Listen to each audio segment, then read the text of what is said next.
1620s, the first recorded excavations at Stonehenge took place. In the 17th century, the Aubrey rings were discovered. In the mid-20th century, the three-stage construction theory of Stonehenge was proposed. In 2015, the blue stones were located within Wales. And finally, in 2024, the old stone was found to have come from the north of Scotland. Now yes, this is a very, very brief summary of the entirety of Stonehenge's research. However, it is very, very important to understand the story that Stonehenge can tell us. So let me take you almost as your own personal tour guide through the story that is the making of modern-day Britain, right from the Mesolithic, from the first people that ever came to what we would now call Britain, right up until the Bronze Age and beyond.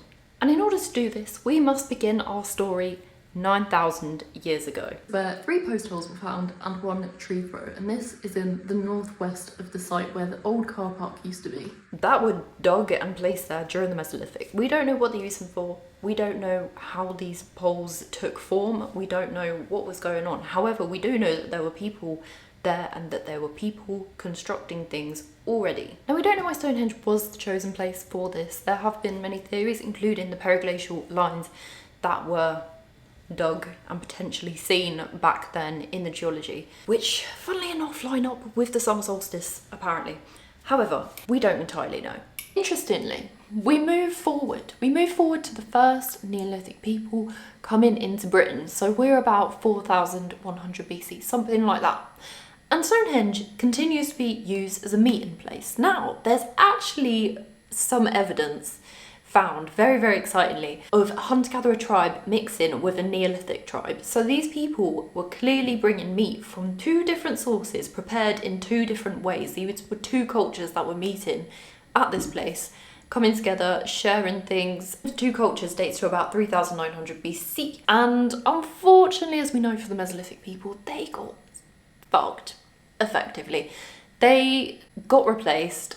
We don't know quite how violent or non-violent that replacement was, but very quickly the Neolithic people came. They were like, we've got farming, we've got settling, we've got none of this complete reliance on hunting and gathering. That's sort of silly business. We've got some at least partially permanent settlements, we've got stability.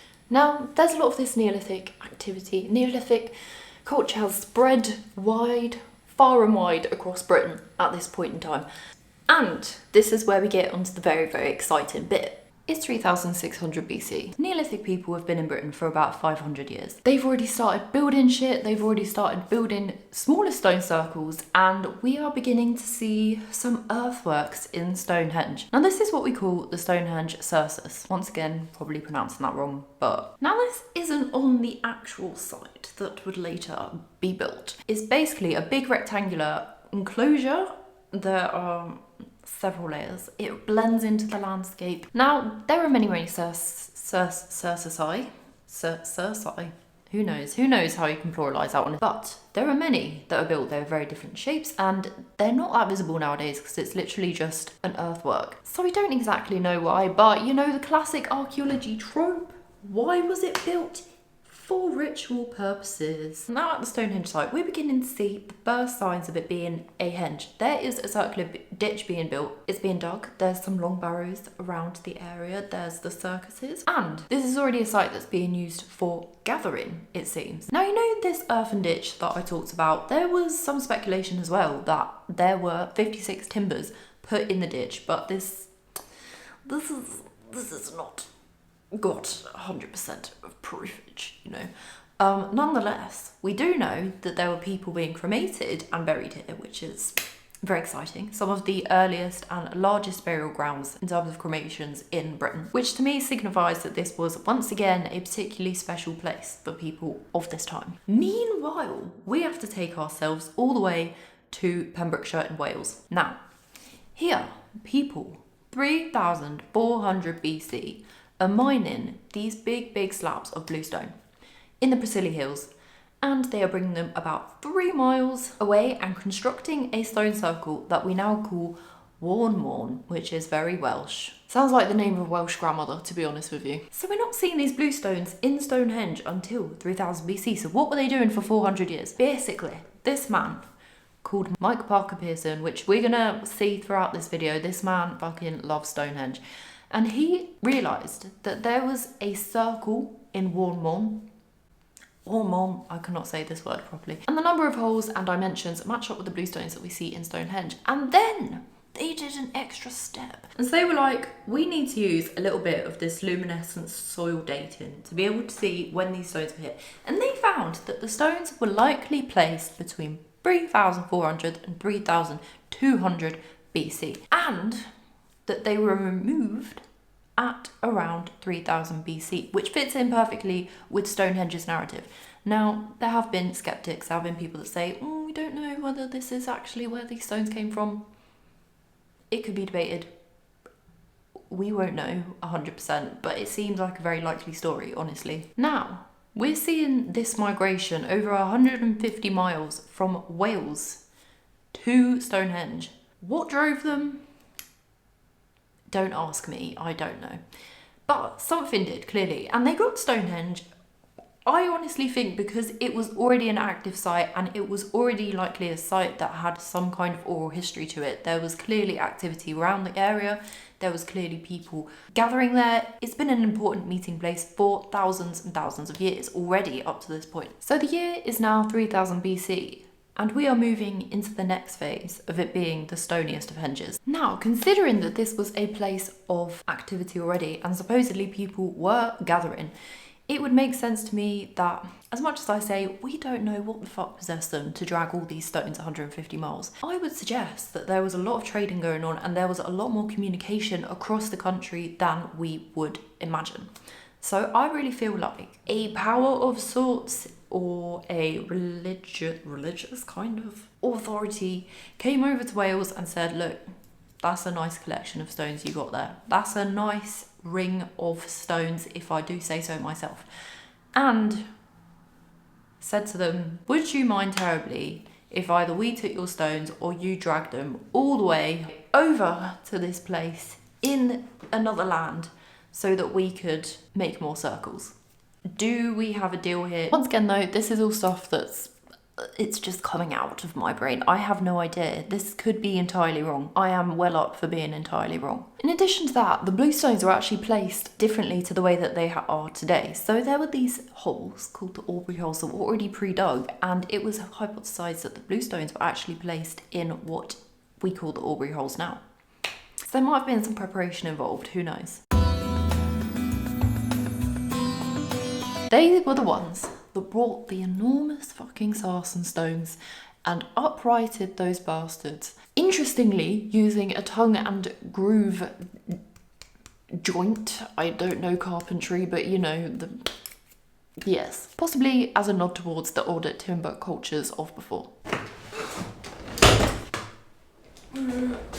Now, I move into France in 2 days, and in case you could not tell, this is fucking heavy. I have packed it to the brim, and this weighs nowhere near the 26 tons that the sarsen stones would have weighed. And this is only something that I have to transport to the fucking Flixbus. They were transporting the sarsen stones 25 kilometres from the north, from westwards, down to Stonehenge. Now why, I hear you ask, would people have transported all this distance if it was really that much of a pain in the arse? I don't know what else to tell you. It was 5,000 years ago. What else were they going to do? Now with enough manpower, you can do anything. There have been estimates that up to 4,000 people will come into the solstice each winter and each summer to feast and to sing and to drink and to sing a bit more, and some of them might have even lent a hand or two to lift up a few heavy stones. Now, something that I must mention is that Stonehenge is part of an ecosystem. There was Woodhenge and there was Stonehenge, and the River Avon divided the two. Both had avenues leading to the river, or some could say away from the river, and that could be seen as a bridge, either joining or separating them. I'm not sure, but we need to view Stonehenge as a whole landscape. Now, Stonehenge might be our current day focal centre for this landscape. It's good for, it's good for outreach archaeology, but we need to understand how all of these sites were connected and how Neolithic people used them as almost one body, one whole cell, rather than separate features within the landscape. And one fun fact, interestingly, there has been a theory that Stonehenge was used as the place of the dead and Woodhenge was used as the place of the living. I mean, this is Durrington Walls. This is where the people who built Stonehenge did actually live. So there could have been some kind of connection there with Stonehenge being used as a sort of burial ground, whereas Woodhenge, fuck knows what that was used for, but you know, it existed in wood. The year is 2600 BC and a new culture is sweeping across Europe. It begins in the Iberian Peninsula, and within 100 years, the Bronze Age arrives to Britain. You little history nerd you, I'm sure you've heard of such people as the Beaker people, and these were the people that were migrating into Britain. Now we don't know exactly why. From genetic testing, we kind of have to assume that this was a full-on migration, not just a migration of ideas, but this was a migration of an actual people themselves. And by 2400 BC, we start seeing the likes of the Amesbury Archer, the Boscombe Bowman, you know, your Toms and Harrys of the Bronze Age. Now it is clear that people will come in here. This was a meeting place even for the new arrivals, and by 2300 BC, the blue stones that were potentially previously in the Aubrey holes are reformed into a circle and an inner oval. There is a period of about 500 years. So we go from 2500 BC to 2000 BC, and the Beaker people, they come to Britain and they live side by side with the Neolithic people, interestingly, and they don't really tend to mix with each other all that much. They do share ideas, they do come to Stonehenge together, they do share ideological ideas, some take some aspects from one culture, some take other aspects from the other's culture, and it's a very harmonious, very unified looking front that they build, which is really nice to see. So it really seems like they get to about 300 years in. The Beaker people have been there for several generations. They are both familiar with each other, and then we see a large amount of interbreeding between the two populations and a almost complete population turnover. But throughout all of this, Stonehenge continues to be used. So the story that we're now seeing is that Stonehenge is being used in a unified sense. This is a site that's been used by multiple cultures over a period of thousand years. As I keep saying, it is important, it stays strong. No matter which culture comes, they come together, they continue to use it. So this absolute jolly of a time goes on for a while, and eventually we get to 2000 BC. Now, around this time, 90% of the Neolithic genetic pool has been replaced by the Bell Beaker people. So despite the fact that the Bell Beaker people have adapted some of the Neolithic traditions over the hundreds of years that they have been in the UK, they obviously begin to develop their own traditions.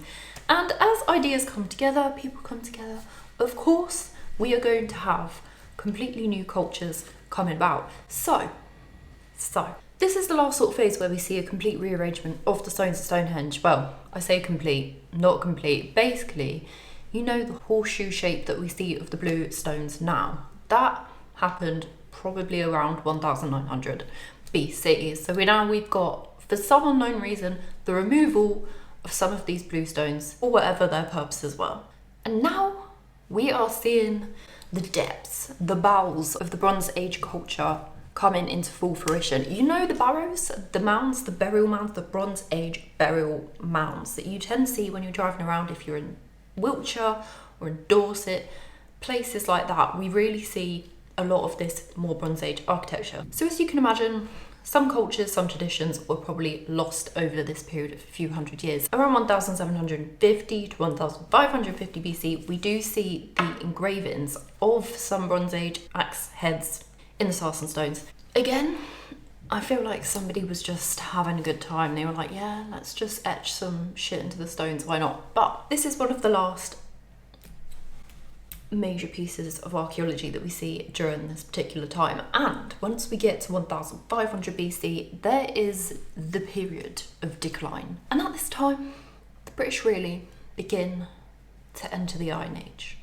They're like, we've heard of longhouses, but now get ready for roundhouses. We go absolutely bananas for circles. We love a good weapon. We've got metal hoards from this time. We begin to see so much more technological progression, and you know, things are moving on in these times. Stonehenge has generally been associated with Celts and Druids and all of that, but by this time the Celts come along, no. This may have been used as a site for ritual purposes, and I think that many people that came here did see it as some kind of mad ritual site, spiritual site. but its original purpose really did go out of fashion by the time that the Celts came along. We don't really know what they would have used it for. So we've got a lot of modern day interpretations, but you've got bloody Arthur Pendragon coming along doing his little chants, whatever. But you know, that might not have been the original use. But still, throughout this time, even in the Roman period and the medieval period, we see this as a place of burial. So it continues to be used as some kind of graveyard burial ground, which is definitely in keeping with its tradition. Now, I'll say, although we do have a little bit of evidence for the later uses, they are not associated with its original uses, and so I feel like they've not been as well researched. So this last segment that I will leave you with is going to be a very quick wrap up of Stonehenge's last moments of actual historical use, I suppose, where we've completely lost its traditional traditions. We've lost its developed traditions. What was it used for? What was it used for? I don't know. I don't know. I wish I had a time machine. I wish I could know what it was used for, but I do not. And so the sentiment that I will leave you with, which I feel like I've continued to say throughout this, is that I really feel like I agree with Mike Parker Pearson. I think it was a place of unification. I think it was also used as a burial ground, and I think it's a nice place that continues to bring people from all over the world together. So there's definitely more that I probably could have said, but that is my general roundup of Stonehenge and its uses and everything else to go along with it. Hopefully it was somewhat useful, and yes, I don't know what else to say. I've moved to France, and excitingly, the next thing that I'm going to do is go to the Dordogne. We are doing a field trip. It's going to be fucking brilliant. We're going to go and see some caves, we're going to go and see some cave art, and I will show you some of the shit that I see. So hopefully you'll enjoy that. Anyway, thanks.